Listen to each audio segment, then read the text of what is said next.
കൃഷിയുമായി ബന്ധപ്പെട്ട് രണ്ടാമത്തെ ലൈവാണ്. രാവിലെ ഒരു ലൈവ് ചെയ്തിട്ടുണ്ടായിരുന്നു.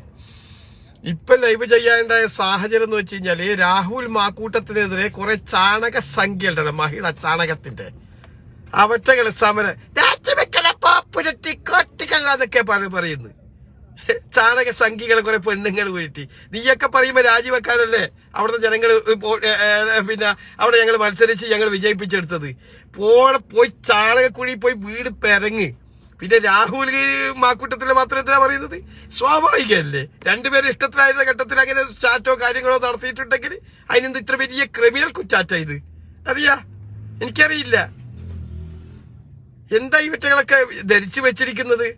എന്ത് തമ്മാടിത്തരം വിളിച്ച് പറയാന്നാ? നീയൊക്കെ പറയുമ്പോഴേക്ക് അങ്ങ് രാജിവെച്ചിട്ട് അങ്ങ് പേടിച്ചിട്ട് അങ്ങ് പോകുന്ന പോയിട്ട് നിന്റെ ചാണകങ്ങൾ പശുവിനെ ഭോഗിക്കുന്ന കുറെ വർഗങ്ങളുണ്ട്. പശുവിന അതിനൊക്കെ സമരം ചെയ്. തെളിവുകൾ വേണ എന്റെ രാഹുലിനുണ്ടാക്കാൻ പറ്റും. എന്നിട്ട് വേറൊരുത്തം പറയും രാഹുൽ പാലക്കാട് കാല് കുറ്റൂലോ. എന്താ ചാണകത്തിന് തറവാട് സ്വത്തല്ല പാലക്കാട്?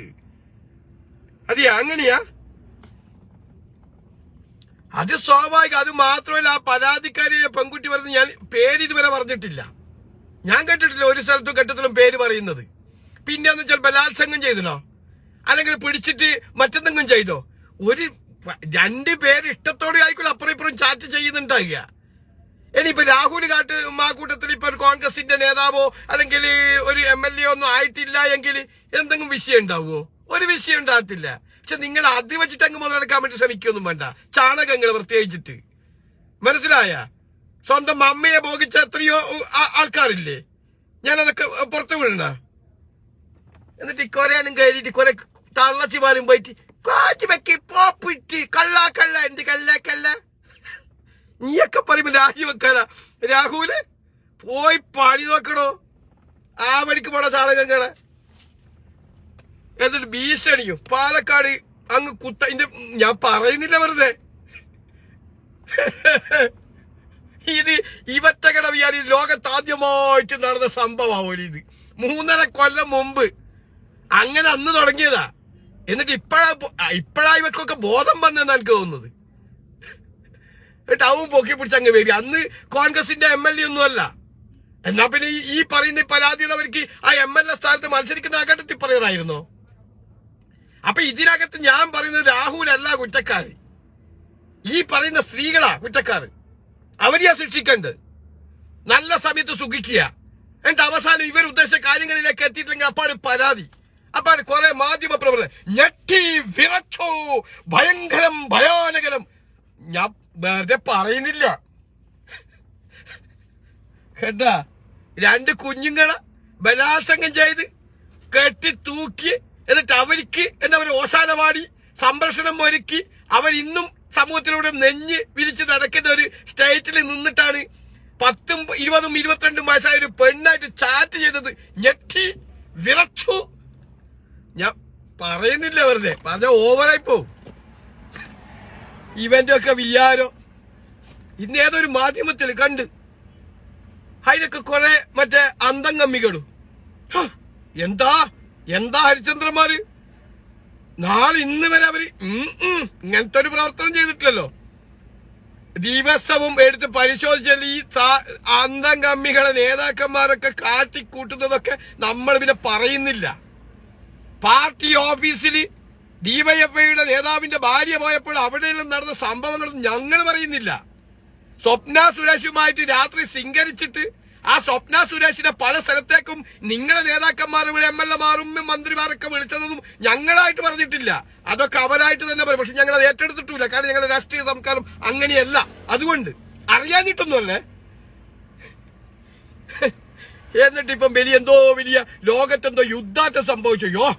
എന്താപ്പ ഇവരൊക്കെ ആവേശം? ഞാനിങ്ങനെ ആലോചിക്കുക, ഇത് ലോകത്തെല്ലാവരും നടക്കുന്നതാണ്.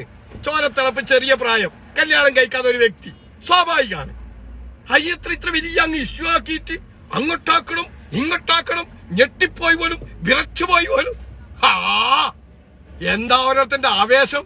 എന്നിട്ട് ആ പെണ്ണിനോട് ചോദിക്കുമ്പോ ചില മാധ്യമത്തിന്റെ മൈക്ക് ഓളെ അണ്ണാക്കിലേക്ക് ഇതാരാന്ന് പറയാൻ പറ്റുമോ? യുവ നേതാവ് ആരാ? ഒരു സ്ത്രീ പറയുന്നുണ്ട്. ഞാൻ ആ പേര് പറയുന്നില്ല. എനിക്ക് വലിയ പ്രശ്നങ്ങൾ ഉണ്ടായിട്ടില്ല. പക്ഷെ ഇങ്ങനെ ഒരു ചാറ്റൊക്കെ ചെയ്തിട്ടുണ്ട്. അതിനെ കുറച്ചും കൂടി ഒന്ന് ട്രഡീഷണൽ ആക്കി നന്നാക്കാൻ വേണ്ടിയിട്ട്. അതുകൊണ്ട് പേരും പാർട്ടിയൊന്നും ഞാൻ പറയുന്നില്ല എന്ന് പറയുമ്പോൾ അത് ഇന്നയാളായിരിക്കുമോ? ഇന്നയാളായിരിക്കും. ഈ സാമാനം അങ്ങ് അടിച്ചു കയറ്റാൻ നോക്കുക. ഈ ഇത്ര വൃത്തികെട്ട വേണം മാധ്യമ പണിയല്ല നിങ്ങൾക്ക് പറയും. വേറെ പോയി പണി നോക്ക്. ഇവിടെ നാടില് മനുഷ്യന്മാർക്ക് ജീവിക്കാൻ പറ്റാത്ത സാഹചര്യമുണ്ട്. അത് അഡ്രസ് ചെയ്യുന്നില്ല. ഈ പൈങ്കളിക്കഥ, പ്രത്യേകിച്ച് കോൺഗ്രസിന്റെ ഒരു യുവ നേതാവും കൂടിയാണല്ലോ. അപ്പൊ ആവേശം കൂടും അല്ലേ? ഇത് ലോകത്ത് ആദ്യമായിട്ടുണ്ടായ, ലോകം ഉണ്ടായതിനു ശേഷം, പ്രത്യേകിച്ച് കേരളത്തിൽ, വലിയ വിദ്യാസമ്പന്നരായ കേരളത്തിൽ ആദ്യമായിട്ടുണ്ടായതാ കേട്ടാ. അത് ഞെട്ടിപ്പോയി വിറച്ച് ഞങ്ങളൊക്കെ ഇങ്ങനെ കോരി തിളക്കുകയും പുളകിതമാകുക.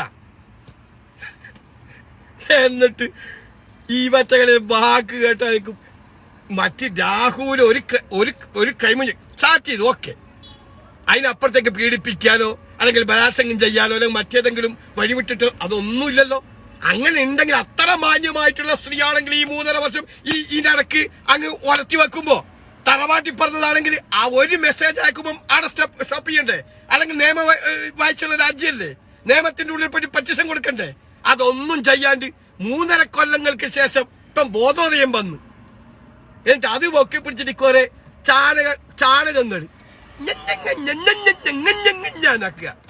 ആ ഉത്തരേന്ത്യ സ്റ്റേറ്റിലും പോയി നോക്കുക. അതാ ഏതൊരു പറമ്പത്തൊക്കെ ബലാത്സംഗം ചെയ്തിട്ട് കുറെ ഹിന്ദു സ്ത്രീകളാ 500 കൊന്നു കുഴിച്ചിട്ടതൊക്കെ മാധ്യമങ്ങളിലൊക്കെ ഞങ്ങളൊക്കെ കേട്ടതാ. ഇല്ലേ? ആടെയൊക്കെ പോയിട്ടൊന്ന് സമരം ചെയ്തിട്ട് വാ. രാഹുലിന്റെ വയ്യ മണപ്പിക്കാം. മനസ്സിലായ? പിന്നെ നീയൊക്കെ അങ്ങ് രാജിവെക്ക് പുറത്തെന്ന് പറയുമ്പോ നീ ഇന്ത്യയൊന്നും ചളവുമിലല്ല വിജയിപ്പിച്ചത് കേട്ടാ. അത് മനസ്സിലാക്കിക്കോ. നീയൊക്കെ പറയുമ്പോ അങ്ങ് രാജിവെക്ക. നീയൊക്കെ ആര്? തോന്നിയാസം പറയുന്നൊരു അതിര് വേണം. ഞങ്ങൾക്കും അറിയാം നല്ലപോലെ പറയാൻ വേണ്ടി കേട്ടാ. കുളിച്ചിട്ട് പോലില്ല വൃത്തിയട്ടവന്മാർ. ഞാൻ ആ വീഡിയോസ് ഇങ്ങനെ കണ്ടി ഞാൻ കുറെ ചിരിച്ച് ഞാൻ വെച്ചെന്തോ സംഭവിച്ചു പോയാ.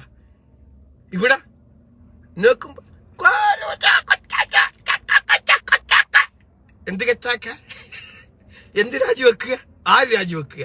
ഇപ്പൊ യൂത്ത് കോൺഗ്രസിന്റെ പ്രസിഡന്റ് സ്ഥാനത്ത് നിന്ന് നീക്കാനേ പാടില്ലായിരുന്നു. അത് ചെയ്തിട്ട് നമ്മളെ പാർട്ടിയുടെ ഏറ്റവും വലിയ തെറ്റാ.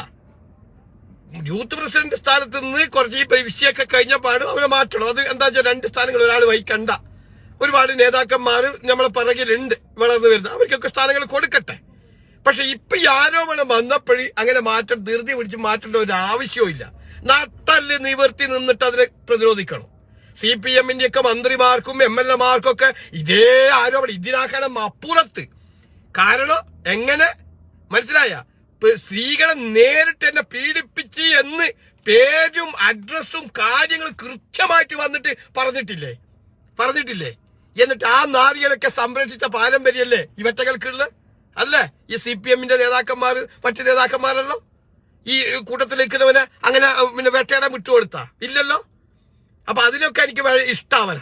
കാരണം കൂട്ടത്തിൽ നിൽക്കുന്ന ഒരുത്തന് എന്ത് കൊള്ളരായ്മ ചെയ്യട്ടെ, പ്രൊട്ടക്റ്റ് ആയിട്ട് അവർ സംരക്ഷിക്കും. ഇവിടെ അങ്ങനെയല്ല. ഇവിടെ എന്തെങ്കിലും കേട്ട് കഴിഞ്ഞാൽ എതിരാളികളെ പറയുന്നതിനേക്കാളും മുമ്പന്തി വന്നിട്ട് അവൻ തെറ്റ് ചെയ്തില്ലേ, അവനെന്തിനാ അങ്ങനെ പോയത്, അവനെന്തിനാ ഇങ്ങനെ ചാറ്റ് ചെയ്തത്, അവനെന്തിനാ അങ്ങനെ പോയത്, ഇവരാ പറയാതെയോ? മനസ്സിലായ? അതാ നമ്മൾ കണ്ടതോ. അപ്പൊ അതുകൊണ്ട് കോൺഗ്രസിന്റെ പ്രവർത്തകർ ഒറ്റക്കെട്ടായി നിൽക്കണം. മനസ്സിലായ? ഈ രാഹുൽ നിരപരാധിയാ. രാഹുൽ കുറ്റക്കാരനൊന്നുമല്ല. കാരണം 18 വയസ്സ് കഴിഞ്ഞു കഴിഞ്ഞാല് ഒരാണും പെണ്ണിനും അങ്ങോട്ടും ഇങ്ങോട്ടും ഒരു കല്യാണം കഴിക്കാതെ ഒരു യുവാവല്ലേ. അപ്പൊ സ്വാഭാവികം തോന്നിയിട്ടുണ്ടാവും. 3.5 വർഷം മുമ്പായത് അതെന്താ സ്വാഭാവികം. ഇപ്പൊ എന്റെ ഏജിൽ ആ കാലഘട്ടത്തിലൊക്കെ ഞാനൊക്കെ അങ്ങനെ ചെയ്തിട്ടുണ്ട്. എനിക്കൊക്കെ പ്രേമം ഉണ്ടായിട്ടുണ്ട്. ഞങ്ങൾ അങ്ങോട്ട് അന്ന് ഈ മെസ്സേജും കുസാഞ്ചും ഒന്നുമില്ല. അന്ന് ലെറ്ററുകളാ സ്കൂളൊക്കെ പഠിക്കുന്ന കാലഘട്ടത്തിൽ നമ്മൾ അതൊക്കെ എത്രയോ കൊടുത്തിട്ടുണ്ട്. പക്ഷെ അതൊക്കെ പിന്നീട് കുറെ കാലം വർഷങ്ങൾ കഴിഞ്ഞിട്ടോ റഫീഖ് ലെറ്റർ തന്നെ നമ്മൾ ഏതെങ്കിലും ഒരു സ്ഥാനത്തേക്ക് എത്തുമ്പോ നമ്മളെ എത്തിക്കെട്ടാൻ വേണ്ടിട്ട് അതും പൊക്കി പിടിച്ചു വന്നിട്ട് ചാച്ചിപ്പെക്ക് എന്ത് ചാച്ചിപ്പെക്കുക? എനിക്ക് മനസ്സിലാകുന്ന ലോജിക്ക്. നാടൻ കെട്ട മാർഗങ്ങൾ വലിയ ശാസ്ത്രതയിൽ 1ാം സ്ഥാനത്ത് നിൽക്കുന്ന പോലും കേരളം. ഒന്നും വേണ്ട. ഈ ലൈംഗിക ദാരിദ്ര്യം പിടിച്ച ഐറ്റിങ്ങൾ തന്നെയായത് വന്നിട്ട് രാഹുലിനെ പറയുന്നത്. നിങ്ങൾ നോക്കിയ ഇപ്പൊ നമ്മളിപ്പോ കാതലായ പ്രശ്നങ്ങൾ യൂട്യൂബ് എടുക്കുക. സെർച്ച് ചെയ്യുക. എന്നിട്ട് നിങ്ങൾ നോക്കുക, നാടിനെ പറ്റിയും രാജ്യത്തെ പറ്റിയും രാജ്യത്തിന്റെ സാമ്പത്തിക തകർച്ചയെ പറ്റിയും പട്ടിണിയെ പറ്റിയൊക്കെ പറയുന്ന ഒരുപാട് വ്ളോഗർമാർ ഉണ്ടാവും. അവർക്ക് ആകെ കിട്ടിയത്രയാതറിയാ. അവരെ കാണുന്ന പ്രേക്ഷകർ ഒരു 12,000 പേര്, അല്ലെങ്കിൽ 13,000, 15 അങ്ങനെ ഉണ്ടാകുക. നേരെ മറിച്ചിട്ട് ഏതെങ്കിലും ഒരു പെണ്ണുണ്ടല്ലോ, അതുകൊണ്ട് ഹായ് ചേട്ടാ ഹായ് കൂട്ടാ ആക്കി കഴിഞ്ഞാലേ എത്രയായി? 1.5-2 ലക്ഷം വ്യൂവേഴ്സ് ആയിന്. കേരി അങ്ങ് ചേച്ചി ചായ കുടിച്ചോ ചേച്ചി. ഇവന്റെ ഈ കമന്റോളിന്റെ സ്വന്തം കുടുംബത്തിൽ ചോദിച്ചിട്ടുണ്ടാകത്തില്ല, പട്ടിണിയായിരിക്കും. ഇപ്പൊ കഴിഞ്ഞ അടുത്ത ദിവസം കണ്ടിട്ടില്ലേ, ഒരുത്തൊരു മലയാളി ഒരു പെണ്ണിന്റെ ഫേക്ക് അടി പോയിട്ട് ഓൻ വിചാരിച്ച പെണ്ണാന്ന് വിചാരിച്ചിട്ട് ഓരോ 8 ലക്ഷം ഉറുപ്പ്യ അയച്ചു കൊടുത്തു പോലും. നിങ്ങൾ വാർത്ത കേൾക്കുന്നില്ലേ? അതായത് ഓന് ഈ ഇസ്റ്റയിൽ ഒരു പെണ്ണുണ്ട്, ആ പെണ്ണിന്റെ പേരൊന്നും ഞാൻ പറയുന്നില്ല. അപ്പൊ സ്വാഭാവികമായിട്ട് ഇവൻ അതിന്റെ പുറകെ ഇങ്ങനെ നടക്കുന്നുണ്ട്. അവർ അപ്പൊ ആ പെണ്ണ് വൈൻ്റെ അറിയില്ല, പെണ്ണ് അതിന്റെ ബ്ലോക്ക് അടിച്ച് പെണ്ണിന്റെ വൈക്ക് പോയി. നല്ല പെണ്ണാവുമ്പോ അങ്ങനെ ചെയ്യും. പക്ഷെ ആ പെണ്ണിന്റെ ഫോട്ടോ എടുത്തിട്ട് വേറൊരു വിരുദ്ധ ഒരു സമയം ഓന്റെ കട്ടിലിന്റെ നേരെ അപ്പുറം കിടന്നിട്ട് ഇനിയായിരിക്കും ചാറ്റുന്നുണ്ടാകുക. അങ്ങനെ ആ ഫോട്ടോ വെച്ചിട്ട് ആ പെണ്ണിന്റെ അതേപോലെ ഇവൻ ചാറ്റിൽ തുടങ്ങി ഇയാൾക്ക്. അപ്പൊ ഇയാൾ വെച്ചാൽ ആ പെണ്ണെ ന്യായിക്കും ഇയാൾ ഭയങ്കര സന്തോഷത്തിലായി അങ്ങനെ ചാറ്റിൽ തുടങ്ങി ഇങ്ങനെ കെട്ടങ്ങളായിട്ട് പൈസ വാങ്ങിച്ച് അങ്ങനെ 8 ലക്ഷം ഉറുപ്പ്യ ഇയാളെ അങ്ങോട്ട് കൈക്കലാക്കി. അവസാനം ബ്ലോക്കായതിന്റെ ശേഷം ഇവര് പോയിട്ട് കംപ്ലൈന്റ് ചെയ്യുന്നു. അതും മലയാളിയാ. അത്ര ലൈംഗിക ദാരിദ്ര്യം പിടിച്ച വർഗങ്ങളാ. എന്നിട്ട് അത് അവരാതിപ്പോ ഒരു ചാറ്റിന്റെ പേരിട്ട് കാറ്റിപ്പൊക്കെ സ്ത്രീകളോട് അങ്ങനെ ചെയ്ത്, സ്ത്രീകളോട് ഇങ്ങനെ ചെയ്ത്. അത് അമ്മയല്ലേ, ഇത് പെങ്ങളല്ലേ? എല്ലാവരും ഇപ്പൊ അമ്മയും പെങ്ങളും മോളും ആയിക്കഴിഞ്ഞപ്പോൾ എന്തെങ്കിലും നടക്കുമോ? ലോകത്ത് നടക്കുവാണോ? പെണ്ണിന്റെ സ്റ്റാൻഡിൽ നിൽക്കണം, ആണിന്റേതായിട്ട് നിൽക്കണം. മനസ്സിലായ? അല്ലാതെ ഇപ്പൊ എല്ലാ ലോകം കണ്ണി കണ്ട് എല്ലാവരും ഇപ്പം അമ്മയും പെങ്ങളായിട്ടൊന്നും ഇപ്പൊ ആർക്കും കാണാൻ കഴിയില്ല. അതൊക്കെ ഭംഗി വാക്കാം.